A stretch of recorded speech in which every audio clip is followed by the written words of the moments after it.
Thank you very much, Charlie. I really appreciate everybody taking time out from their busy day to join me here. Good morning to you all. It's afternoon. It's almost the end of my day here, but I look forward to sharing with you over the next half an hour some of the highlights of Farewell Harbour Lodge. And so you should be looking at a screen there with the lodge at the top there, and down below our logo, and then on the left-hand side is myself and my family, my wife Kelly and my two boys. And on the right there is Kelly and I and our business partner, Ryan. And so we're very much a family-owned business. It's the McGrady and the Brockway family. Unfortunately, Ryan's wife, Rebecca, is not in that shot. But we are a family-owned business, and we do get in there and roll up our sleeves. And it is owner-operated. We get in there and guide and manage and do all the things that need doing to run this amazing place. And so I'm just going to start off by talking you through a few maps just to give you a bit of a sense of place. And so this first map shows you the coast of British Columbia, and down in the bottom corner you see Vancouver, and then up at the top left you see that little arrow which points to that almost non-existent little spot on the map called Barry Island, which is the location of Farewell Harbour and Farewell Harbour Lodge. And so you can see we're right on the northeast tip of Vancouver Island, and our guests have two different ways of getting to us. They can drive if they're on a self-drive holiday, and so you can see that yellow line snaking along the east side of Vancouver Island, and that's Highway 19, which goes right from Victoria through Nanaimo, where the ferry lands from Vancouver, and then on up to Campbell River, and then on up past Campbell River, where things get a little bit more remote, up towards Port McNeill. And just before Port McNeill, you see the road takes a bit of a jog, and there's a paved spur that goes from Highway 19 out to Alder Bay, and Alder Bay is an RV park and marina, and that's where our water taxi departs from daily for our trip out to Farewell Harbour. It's 25 minutes from Alder Bay through the islands out to the lodge. So guests can either self-drive to Alder Bay, or they can fly from Vancouver to Port Hardy, which is almost right at the very top of Vancouver Island there, right at the end of Highway 19, and that's the northern terminus of Vancouver Island. And so Pacific Coastal runs daily flights there, 1 hour from Vancouver, and they are met there by our complimentary ground shuttle, our bus, and we'll take them 35 minutes down back to Alder Bay, where our water taxi meets them. And so yeah, a couple of different ways to get to us. And we do use that water taxi, which you can see here on this map, this Google Earth map, and you can see Highway 19 there with the big icon 19 kind of off to the center left of your map. And just to the right of that Highway 19 symbol there is Alder Bay, not to be confused with Alert Bay, which is well marked on that map. That's a First Nations village. But literally just below that on Vancouver Island is Alder Bay. And as I said, that's where our tours depart and end at. And that's where our water taxi departs to go through those islands, across through Hanson Island into Blackfish Sound, and then into that very protected Farewell Harbour you can see with the red arrow there. And I'm just going to zoom in a little bit further and take you right into Farewell Harbour. You can see the lodge right in the very center of your screen, and then you can see the hundreds of miles of beautiful temperate old-growth rainforest, part of the Great Bear Rainforest, what's known as the Great Bear Rainforest of British Columbia. And you can see our the little cleared area off to the right of the lodge. That's our caretaker cabin. So this whole area that you see is all part of the Broughton Archipelago Marine Park. It's literally hundreds of small islands that make up a 30,000-acre marine and terrestrial protected area. And we're very lucky in that we have 10 private acres in this beautiful park, because this area of Barry Island was homesteaded in the 1940s. And so when they created the park, it was already private land. And so we're very lucky that all the boundary around the lodge is this beautiful park. And so we do walking trails around Barry Island, in addition to the excursions out onto the water. And you can see how protected Farewell Harbour is. And we are protected from all the winds around us, and because we're protected by a number of different islands around the harbor. And so I'll just zoom in a little bit further, and here we are at the lodge itself, perched right on the bluff of Barry Island. Barry Island is 300 acres, and we're right on that western edge, right on the bluff. You can see those 8 rooms on land, perched right on the rocks there. And on high tide, the water sort of comes underneath those posts there, and so we look down right over top of the water. And then the great room, as we call it, the main lodge, is right in the center of your screen. And then right behind the great room is our kitchen, and then down the ramp, you'll see the first floating lodge on the right is our staff accommodation, and then on the left is some more guest accommodation. So we have 12 rooms in total, 4 on the water and 8 on land, and that can accommodate up to 24 guests in double occupancy. And so our core package is 3-night, 4-day, and it's really focused on wildlife. So we're all incredibly passionate and enthusiastic about the wildlife that we have around us. We really truly live in a wonderland of wildlife, and that starts to show up. Sorry about that if you heard my phone there going off. It starts to show up for us in late April, early May, and we open our doors June 1st when the wildlife is really in full swing, and we start to see the humpbacks appear, and then the orcas will come in sort of between end of June and early July, right up until mid-July is kind of when they make their entrance. And these are really iconic animals for us. There's about 300 of what are called the northern resident orcas that come from offshore to spend 4 months or so right at our front doorstep, literally minutes away from the lodge. And they are really extraordinary animals. This particular photograph is of a pod called the A30. And I can tell that by, if you look at that dorsal fin on the right-hand side, it's got quite a big gash in it, that small dorsal fin on the leading edge. And that particular animal is called A72.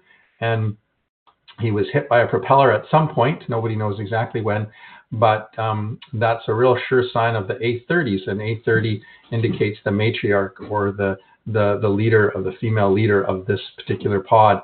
And they're typically the first pod that comes back into the Johnson Strait area around the lodge. And so we all of the operators and guides in our waters have very strong affection for this particular pod, because they are very affectionate with us and very friendly, and they're always the first to come and the last to leave.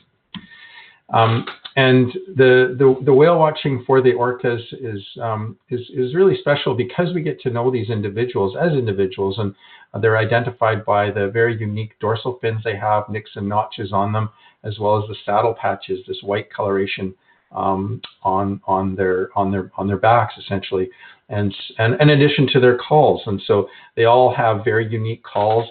There's 3 different clans, and each clan is made up of unique pods led by a matriarch. And each of the 3 clans has a very unique set of calls. And we drop hydrophones when we're out on our tours, and we get to listen to their calls. And some of our staff are becoming quite adept at recognizing the individuals that have these special calls. And each clan has a distinct set of vocalizations that are almost akin to languages. And although they understand each other, they're very different, in the same way as, say, in Australia or in the UK, or even here in Canada, you have unique dialects throughout the country that are able to allow you to identify someone as coming from a specific area. And then we use that in the same way to identify whales coming from a particular clan. And this is a shot of a couple of whales spy hopping, coming up, a mum and her calf coming up and having a look around. And that's always a really special moment when we see behavior like that. And here we have a big pod swimming. This is literally just minutes from the lodge in Blackfish Sound. And so we have up to 300 of these orcas coming back in our local waters every year. And they do what's called easting and westing. So they confine themselves to the area, not a vast area. It probably stretches from just north of Campbell River up to Port Hardy. So they're moving back and forth in search of Chinook salmon. And so in that period, sort of from I would say early to mid-July, right through to middle of October, we have very good opportunities for sighting the orcas. A couple more shots. Another great spy hop shot.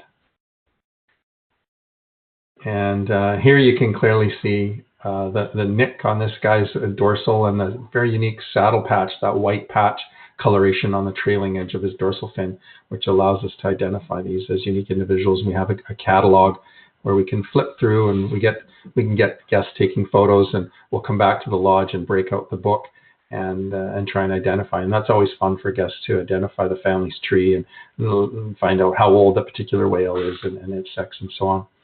And we also have, in addition to the orcas, we also have amazing humpbacks. When I started guiding in this area 25 years ago, we were lucky to see 2 or 3 humpbacks, and now it's very common to see between 10 and 20 humpbacks in Blackfish Sound. The lodge is just off to the right. They're very active. These are whales that come from Hawaii, have navigated across the Pacific to spend their spring, summer, and autumn feeding on the herring. And they're very active because they're feeding, and so they're splashing and tail lobbing and spy hopping and full breaching as they come out to get as much herring as they can before they head back across to Hawaii to calve and mate. And so here's a great shot of a humpback feeding on some herring. You can see he's corralled all the herring, and that almost fur-like looking stuff on his lower jaw is actually baleen, and the water filters out of that baleen as he closes his jaw, and then he licks all that herring and hopefully avoids some of the common mures there in the background, and they don't get swallowed up. But they are very active. And here we have a whale just beginning a deep dive, and they can spend up to 20 minutes underwater. And in contrast to the orcas, they don't make any vocals. They sing. Humpbacks are renowned for their vocalizations when they're in Hawaii and they're calving and mating waters. They're very vocal in song, but when they come to Pacific waters, they're very quiet, very focused on the feeding. So what we lack in vocals, we make up in the feeding behavior, and we identify them by their tails, and different from the orcas, and they have nicks and notches as well as very unique coloration of the underside of their tails. And they've all been identified, and so again we get to know these unique individuals very well. And in addition to the humpbacks and the orcas, we have the Pacific white-sided dolphins, the stellar sea lions, the Dall's porpoises, and it truly is a marine wonderland. There's a constriction, if you may recall from the map. All the Pacific Ocean is getting squeezed between Vancouver Island and the mainland, and that creates a constriction of the water, which generates current upwelling, which brings nutrients to the surface and brings a lot of the marine life in search of those marine nutrients lower down on the food chain. So it's truly very unique in British Columbia for the abundance of food for marine life. And so in addition to the marine life, of course, we have the amazing grizzly bears. And as I mentioned, we have our core 3-night, 4-day package. And the way our programs typically work is that we have daily departures. And so our guests will arrive into Alder Bay around noon and end up at the lodge shortly after that, 25 minutes later.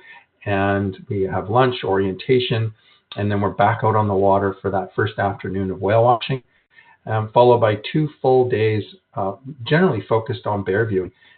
We have 4 different vessels that leave the lodge daily in the morning at 8 o'clock, returning at 4:30. So we have 2 full days in a variety of different river systems in search of bears.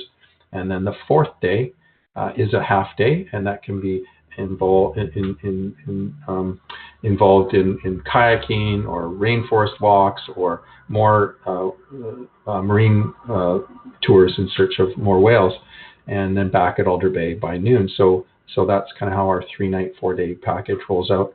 But yeah, in terms of bears, we have 4 different rivers that we go to in search of bears, doing our bear viewing a little bit differently in each of the different systems. We don't have viewing towers, although we are looking at putting a small platform in one of our areas. But generally, we're on foot or in a small zodiac in river systems or in estuaries or rivers, and looking at the bears involved in different types of behavior. And so the behavior varies throughout the season and in each of the different river systems. And so in the spring, we are watching them feed on sedge and dig for roots. And in the summer, often they're moving into berries. And then in the fall, we often see them feeding on salmon. Now, I should say that we've all heard lots about climate change and how this is affecting the wildlife. For us, we certainly see climate change. We certainly see things changing on the coast. It's not doom and gloom, however. I mean, we've seen the humpback whale population is on the increase. And in terms of the bear viewing, one of the messages we're taking to our partners is that part of what we're seeing in the fall is this incredible abundance of berries, which typically has been kind of focused only on July and August, but now we're seeing that carry right through in September. So the bears are fairly lazy. They will eat whatever is easiest for them, and that will mean that sometimes we'll see them feeding on berries right into September. And so we're really counseling our partners to be careful about how they sell the autumn. And so typically fall, that August, September period has been sold as come to see bears eating salmon, and people want that iconic shot of bears with a salmon in their mouth. And we certainly do see that. In fact, this shot was taken in September of a bear in search of, looks like he's charging right at the camera. In fact, the photographer was a little worried that he was doing that, but he was actually just chasing down a fish.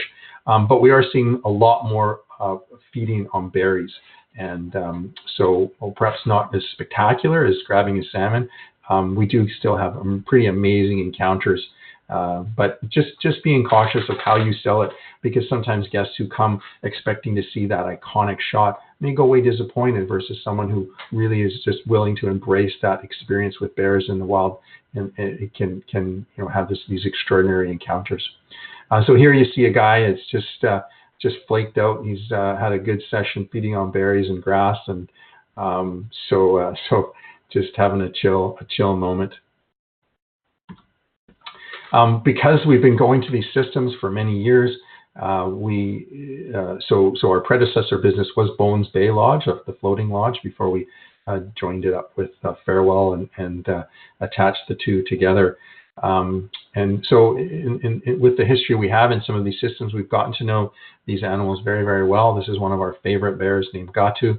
He was transplanted here 2.5 years ago. You can see those little yellow ear tags, and we're very fond of this little guy, and he lets us get very close, and it's a very special. We heard we're about 15 meters away, and he doesn't really seem all that concerned. This is another river where we've gotten to know the bears very, very well. This particular bear is named Roy.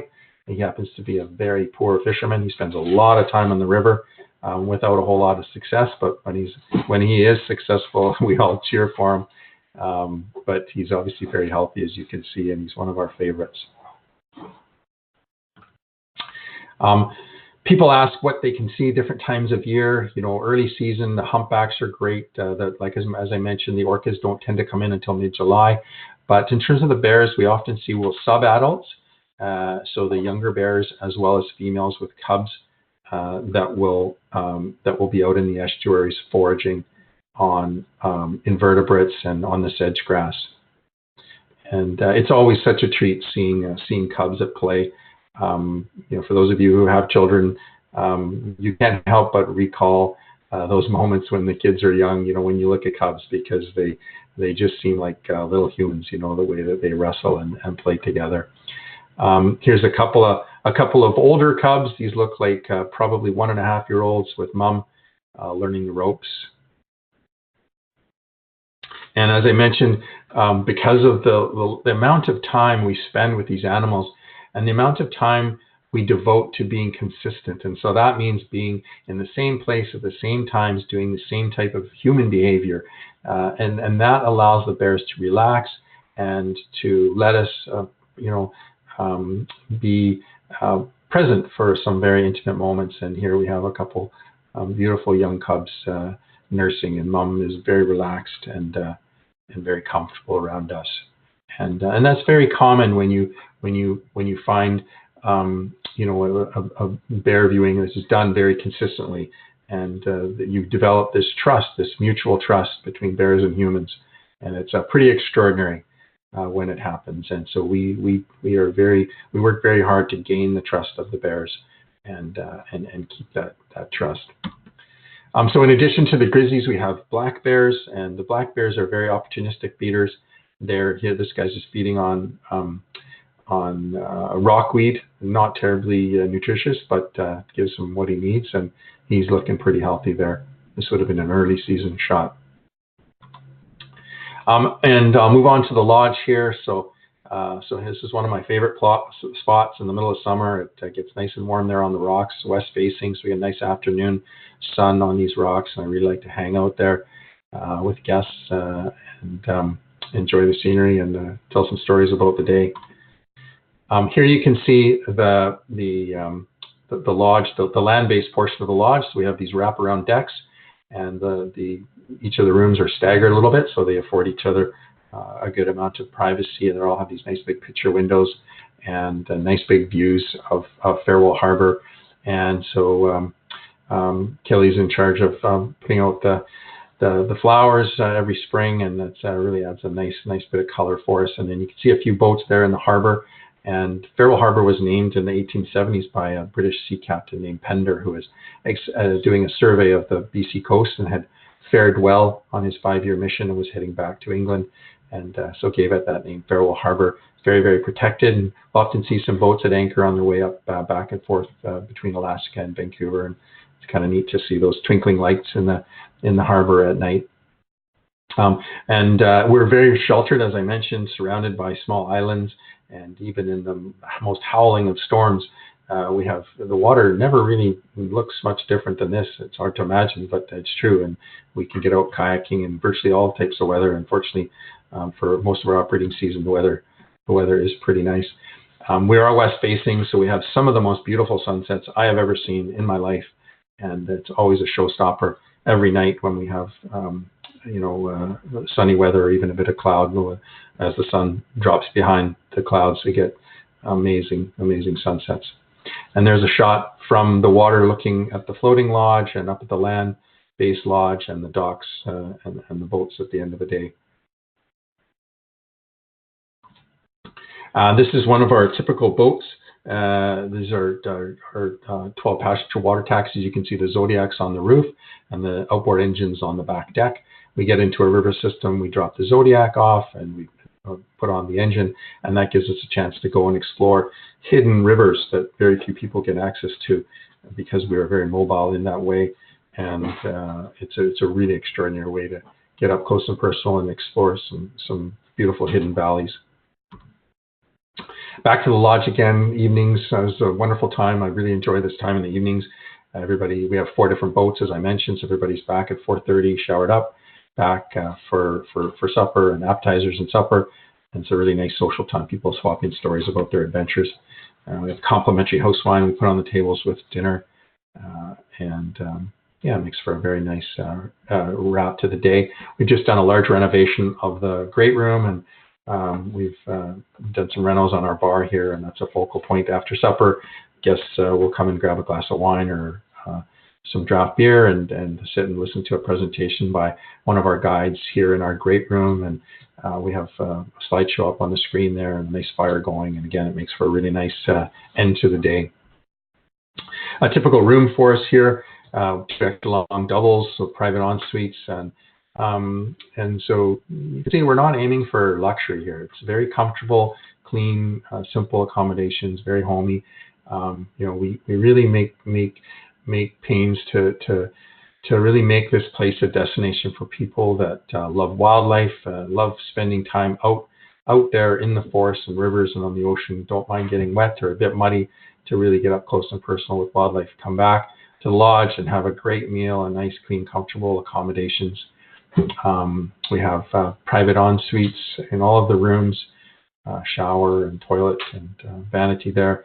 We have these nice little gas-fired stoves, which give us a nice glow of heat in the late summer and early fall, when the weather starts to turn on us a little bit. Makes it nice and cozy in all of those rooms. And we provide some of the special gear, so we have all the rain gear and the boots that people need, and they grab that when they arrive, and then they hang it on special hook, and then it's there for them while they're there. I mentioned some of the different types of viewing that we do. We've got viewing by zodiac here. We've got a lot of our tours that we do will have us go upriver in the zodiacs, deep up into the river systems. And then once we're up there, we may get off on foot and then explore on foot and perch along the riverbanks and wait for bears to come out. We do a lot of education. So this is a rub tree. The bears have scratched and left their fur and scent on this tree. So we do a lot of interpretation and education along with the actual bear viewing. We're very close to a number of different First Nations villages. This one's called Setsinukame, 10 minutes away from the lodge with this beautiful big house. And we can get out and do some tours of the big house with one of our staff. In fact, one of our guides is a First Nations gal from that particular village. And as I mentioned, we have some great kayaking around the lodge. And so typically this is an activity where people do on the last day, on their day of departure. They have a couple of hours before the water taxi back to Alder Bay. So we'll take them out on an excursion by water taxi, by kayak before they jump in the water taxi. And we've also introduced a couple of new variants to our program. We've started offering some heli hiking and some beach exploration to some very remote beaches. This is an add-on that we'll be rolling out for 2019 and 2020. And we started doing this last year, and it offers us some of the most jaw-dropping scenery on the planet, truly. And we're excited about that. We've also offered a new program, included program called Shinrin Yoku, or forest bathing. And we're one of the first companies in Canada to offer this with certified Shinrin Yoku guides. We're going to be doing a certification program with a couple of our guides this spring. And basically, Shinrin Yoku, or forest bathing, comes from Japan, and it's kind of an immersive experiential program in the forest to foster that deep connection with nature, with wild, and with the forest. And we're really excited about it. We've had lots of great reviews from guests who participated in it last spring and summer. I'd just like to emphasize, I know here we're running out of time, so I'm gonna blast the last few of these pictures, but do want to emphasize our family-friendly nature. You know, we are family-owned. I've got two boys who work at the lodge in the summer, but we do really embrace children. Our minimum age is 10, and we have a lot of fun in the summer with the kids. Playing games and swimming and having a lot of fun with these young people. A couple shots of food. As I mentioned, we're family style, buffet breakfast, buffet supper, a lot of variation. We do cater to unique dietary requirements. And I'll just finish off with a couple of sunsets. As I mentioned, this is my favorite time of day, with all the colors that we get and all the different moods of Farewell Harbour, and end off with a nice little rainbow across Farewell Harbour. So that's it. That's my presentation. So I'll open it up to questions and any queries you might have. Thank you very much again for your time.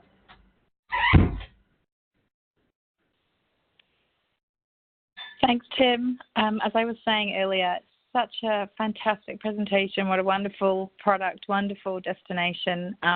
Thank you for the wildlife tour. Absolutely enjoy that bit. And yes, we all want to come and see those animals in real life. So everybody, the floors are open for questions. Any questions, do type them into the chat box.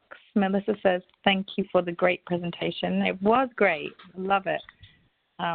Like I said, it's such a unique place and remote, but really not that far away from the world, or very accessible from the way you described how you get there. So best of both worlds. So. Yeah. Great. Yeah, thanks everybody. Also, I did feel at one with the mama bear there. I'll admit I multitasked for a little bit and I did feed my baby. I think great. Most people know that I'm at home, so yeah, I managed to get a quick feed in. Although she's got her work cut out for her with twins, so I'm glad I don't have twins. Yeah, it's pretty amazing. Sometimes they can have up to 4 at once, and so it's quite extraordinary to see them. Oh wow! Juggling 4 at once. Yeah. Juggling 4 cubs. Yeah, that must be hard work. Yeah. Okay, Joseph, thanks. That was wonderful. Sorry for the cat. That's all good, Joe. She's yelling. I was going to say, you shouting. She's so excited about coming in September, and she's yelling. Okay, no questions. All right, everybody, we will leave it there. Thank you all so much for joining us. Tim, thank you. It's been great to catch up again. And of course, everybody, next week is our very last webinar of 2018 with Tourism Greater Victoria, so not too far away from you, Tim. Okay, everybody, so have a great day. Hopefully see you next time. Thank you. Okay, thanks again, everyone. Appreciate it.